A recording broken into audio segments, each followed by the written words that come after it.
दोस्तों, विकास दुबे की गाड़ी क्या पलटी, मानो उत्तर प्रदेश में माफियाओं का समय ही पलट गया।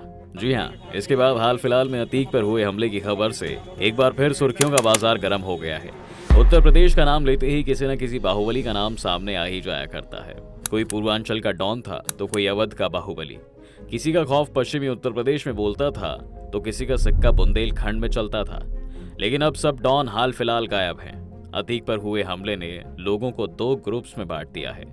एक तरफ वो लोग हैं जो इससे कानून की धज्जियां और लॉ एंड ऑर्डर का एक बड़ा फेलियर बता रहे हैं, और दूसरी तरफ वो लोग हैं जो इस चीज की खुशी मना रहे हैं और बोल रहे हैं कि ऐसे डॉन और माफिया के साथ ऐसा ही होना चाहिए।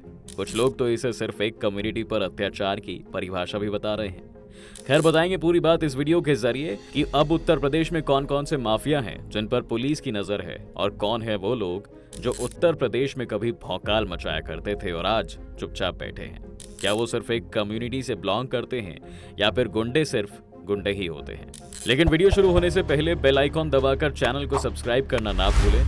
और हाँ, आपके किसी भी तरह के सजेशंस हमारे चैनल के लिए बहुत जरूरी हैं, इसलिए कमेंट बॉक्स में अपनी राय रखना बिल्कुल ना भूलें। दोस्तों, हाल ही में फरवरी से लगातार उत्तर प्रदेश में एक के बाद एक ऐसे कई हादसे हुए जिसने यूपी में इन माफियाओं की असलियत सबके सामने लाकर रख दी। एक के बाद एक लगातार होते हुए माफियाओं के इन हमलों से परेशान होकर प्रदेश के मुख्यमंत्री योगी जी ने कसम खाई थी कि यूपी में गैंगस्टर को मिट्टी में मिला देंगे।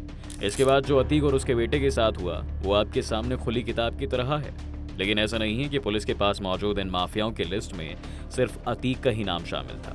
दरअसल उत्तर प्रदेश में पिछले कई समय से विकास दुबे, हरिशंकर तिवारी, धनंजय सिंह, अतीक अहमद, मुख्तार अंसारी जैसे और भी जितने माफिया हैं जिन्होंने उत्तर प्रदेश का माहौल खराब कर दिया था, सभी इस लिस्ट में शामिल थे। अतीक के साथ जो हुआ उस पर कानून और कमेटी अपना काम कर रही है, लेकिन अभी उत्तर प्रदेश के पास ऐसे ही और भी कुख्यात मुजरिमों और माफियाओं की लिस्ट है, जिसमें अगला नंबर किसका होगा ये तो सिर्फ पुलिस या प्रदेश की सरकार ही जानती है। लेकिन हम यहाँ इस वीडियो के जरिए आपको बताएंगे कि यूपी के कुछ ऐसे ही माफियाओं के बारे में जिन्होंने यूपी में काफी हड़कंप मचाया और आज उनकी खुद की जिंदगी में भूचाल मचा हुआ है। मुख्तार अंसारी। दोस्तों, अतीक के बाद पुलिस की नजर उत्तर प्रदेश के ऐसे माफिया या बाहुबली पर है जो कभी मायावती सरकार का बहुत खास हुआ करता था। ये जनाब मायावती की पार्टी का हिस्सा हुआ करते थे। पुलिस को इन पर हाथ डालने से पहले कई बार सोचना पड़ता था। जी हाँ, अब बात कर रहे हैं मुख्तार अंसारी की। मुख्तार अंसारी वही हैं जिसने 4 दशक तक प्रदेश में मनमाने ढंग से प्रॉपर्टी पर कब्जे से लेकर एक्सटॉर्शन करके कानून का खूब मजाक उड़ाया।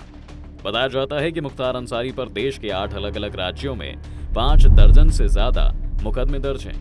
ये भी बताया जाता है कि उत्तर प्रदेश में योगी की सरकार आई तो मुख्तार छुपने के लिए पंजाब जा पहुंचा, लेकिन योगी जी कहां मानने वाले थे। उन्होंने भी 2021 में कोर्ट में अपील की, जिसकी मदद से मुख्तार को पंजाब से यूपी की बांदा जेल लाया गया। रास्ते भर मुख्तार अंसारी की सांसें फूली हुई थी, क्योंकि कुछ समय पहले ही विकास दुबे के साथ कुछ ऐसा हुआ था जिसके बारे में न्यूज पर सबने देखा था। 2022 के चुनाव में मुख्तार की बसपा पार्टी ने भी मुख्तार का साथ छोड़ दिया। बस फिर क्या था, योगी सरकार ने एक बार फिर मुख्तार पर नकेल कसी और एक के बाद एक मुख्तार की 600 करोड़ से ज्यादा की संपत्ति को अपने कब्जे में कर लिया। इतना ही नहीं दोस्तों, इसके बाद उसके द्वारा चलाए जाने वाले 200 करोड़ से भी ज्यादा इलीगल धंधों को भी बंद करवा दिया गया। अब मुख्तार का क्या होगा ये तो आने वाला वक्त ही बताएगा। गुड्डू मुस्लिम।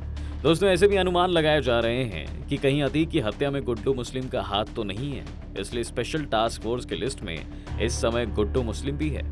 बताया जाता है कि गुड्डू मुस्लिम ने कई बाहुबली और माफिया डॉन के साथ काम किया है।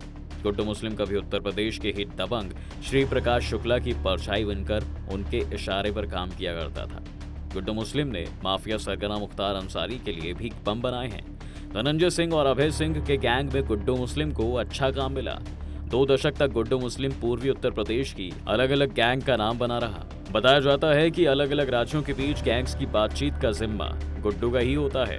वह कोई और नहीं बल्कि गुड्डू ही है जिसने अतीक की पहुंच अलग अलग राज्यों तक करवाई, क्योंकि गुड्डू के नेटवर्क काफी स्ट्रांग बताए जाते हैं। लेकिन अतीक के मर जाने के बाद जहां एक तरफ ऐसे अनुमान लगाए जा रहे हैं कि अतीक की हत्या में गुड्डू मुस्लिम का हाथ हो सकता है, वहीं दूसरी तरफ इस बात की संभावना पूरी है कि शायद अब अतीक के बाद जिसका नंबर है पुलिस लिस्ट में वो गुड्डू ही है, क्योंकि गुड्डू की गिरफ्तारी से कई माफियाओं के चेहरे से नकाब उतरेगा।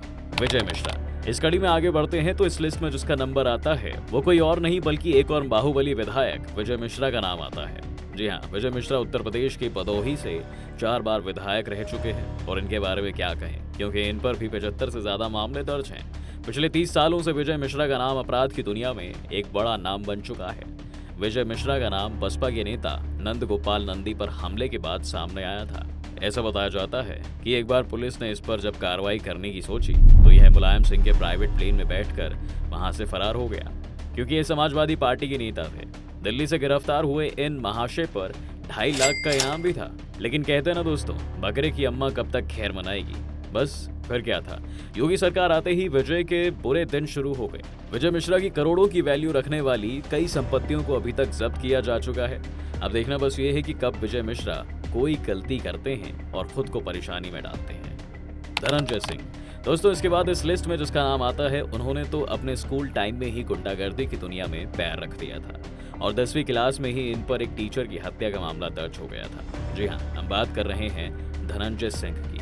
आप इनकी गुंडागर्दी का अंदाजा इसी बात से लगा सकते हैं कि एक टीचर की हत्या के आरोप के बावजूद ये जौनपुर से स्टूडेंट पॉलिटिक्स में अपनी जगह बना लेते हैं। धनंजय सिंह पर शायद ही कोई केस हो जो ना लगा हो। वैसे तो ये जनाब कई बार जेल जा चुके हैं, लेकिन इन्हें आज तक किसी भी मामले में कोई सजा नहीं मिली है। ऐसा बताया जाता है कि इनके एनकाउंटर में मारे जाने की खबर सामने आई थी, जो बाद में पूरी तरह झूठी निकली। पहले जेडीयू, उसके बाद बसपा। धनंजय का नाम पार्टियों के साथ जुड़ता रहा है, लेकिन हद तो तब हो गई जब इन पर 2012 में इन्हीं की नौकरानी को जान से मारने का आरोप भी लगाया गया था। लेकिन हाल फिलहाल धनंजय सिंह को जेडीयू ने एक बार फिर से अपना महासचिव बनाया है। खान मुबारक दोस्तों, खान मुबारक का नाम भी इलाहाबाद के नामी गैंगस्टर में से एक है। खान मुबारक के बड़े भाई जफर सुपारी का अंडरवर्ल्ड के साथ सीधा कनेक्शन था। बताया जाता है कि खान मुबारक ने एक बार क्रिकेट मैच के दौरान अंपायर को सिर्फ इसलिए गोली मार दी थी क्योंकि अंपायर ने उसे रन आउट दे दिया था। इसके बाद बैंक की लूटपाट और काला घोड़ा हत्याकांड में भी खान का नाम जुड़ा। 5 साल जेल में रहकर आने के बाद भी खान नहीं माना और इसके बाद दोबारा उसने लूटपाट और मर्डर करना शुरू कर दिया, जिसके लिए उसे 2016 में एक बार फिर पकड़ा गया। बीते कई सालों में उसके द्वारा लूटपाट और मर्डर करके कमाई की गई करोड़ों की संपत्ति को सरकार ने जब्त कर लिया है और फिलहाल वो अभी हरदोई जेल में बंद है। हरिशंकर तिवारी दोस्तों, आगे बढ़ते हैं और आपको बताते हैं कि हरिशंकर तिवारी के बारे में। ऐसा कहा जाता है कि यूपी में माफिया राज 1980 के दशक के आसपास शुरू हुआ था और यहीं से यूपी के पूर्वांचल में बाहुबलियों के दबदबे का मानो एक दौर शुरू हो गया था। इसी समय इन बाहुबली में से एक नाम बड़ी तेजी से ऊपर आया और ये नाम था हरिशंकर तिवारी का। जी हाँ, हरिशंकर तिवारी पर शुरुआत में ही 2 दर्जन से ज्यादा मामले दर्ज हो चुके थे, जिसमें हत्या, वसूली, रंगदारी जैसे कई अपराध भी शामिल थे। इसके बाद उसने अपनी बढ़ती ताकत का इस्तेमाल राजनीति में आने के लिए किया और 1985 में राजनीति में उतर आया। 1985 में हरिशंकर तिवारी जेल में बंद थे। उसे माफिया से माननीय बनना था, इसलिए चिल्लू पार सीट से निर्दलीय नामांकन भर दिया। हरिशंकर तिवारी के लोगों ने प्रचार किया, नतीजा आया तो हरिशंकर ने कांग्रेस के मार्कंडेय नंद को 21,728 वोटों से हरा दिया। देश में पहला मौका था दोस्तों जब कोई जेल के अंदर रहते हुए चुनाव जीत गया था। यहाँ से हरिशंकर तिवारी की शक्ति और बढ़ गई। इसके बाद तिवारी कई पार्टियों में मंत्री भी रहे। वह कोई और नहीं बल्कि हरिशंकर तिवारी ही थे, जिनके बारे में कहा जाता है कि इनकी इजाजत के बिना पूरे पूर्वांचल में कोई शराब का ठेका ही नहीं खुल सकता था। बताया जाता है कि एक समय श्री प्रकाश शुक्ला भी हरिशंकर तिवारी के लिए काम किया करता था, लेकिन ज्यादा बड़ा डॉन बनने के चक्कर में उसने उस समय के सीएम कल्याण सिंह की सुपारी ली, जिसकी खबर मिलते ही एसटीएफ की टीम ने शुक्ला को निपटा दिया। दोस्तों, ऐसे ही ना जाने कितने अपराधी और मुजरिम प्रदेश में आज भी मौजूद हैं, जिस पर इस समय पुलिस और सरकार दोनों नजरें टिकाए बैठी हैं और यही वो लोग हैं जो पुलिस लिस्ट में शामिल हैं। इसके अलावा त्रिभुवन सिंह, कासिम, अनूप सिंह, काका, अनिल दुजाना, सौद अख्तर, हाजी इकबाल, ब्रजेश सिंह जैसे कई और भी ऐसे लोग हैं जो पुलिस की लिस्ट में शामिल हैं। एक क्रिमिनल एक राजनेता कैसे बन जाता है, ये हम नहीं देश में मौजूद आंकड़े बताते हैं दोस्तों। कि 2004 में जहां 24% नेता ऐसे थे जिन पर क्रिमिनल केसेस थे, लेकिन 2019 आते आते यह आंकड़ा 43% तक पहुंच गया। हैरान कर देने वाली बात तो यह है कि हमारे संविधान में कोई ऐसा कानून नहीं है जो क्रिमिनल केसेस वाले इन नेताओं की सदस्यता ही खारिज कर दे। एक आंकड़ों के मुताबिक एक गुंडे के और एक आदमी के बीच किसी इलेक्शन में जीतने के चांसेस एक गुंडे से ज्यादा होते हैं। शायद इसलिए माफिया और गुंडे नेता बन जाते हैं। लेकिन अब देखने वाली बात यह है दोस्तों कि कैसे योगी सरकार और पुलिस एक दूसरे की मदद से कैसे इन माफियाओं पर शिकंजा कसती है। उम्मीद करते हैं कि देश के अंदर बैठे देश के दुश्मनों को कड़ी से कड़ी सजा मिलेगी और हालात बदलेंगे। वीडियो अगर आपको पसंद आई हो तो वीडियो को लाइक करना ना भूलें और बेल आइकॉन दबाकर चैनल को सब्सक्राइब जरूर कर दें।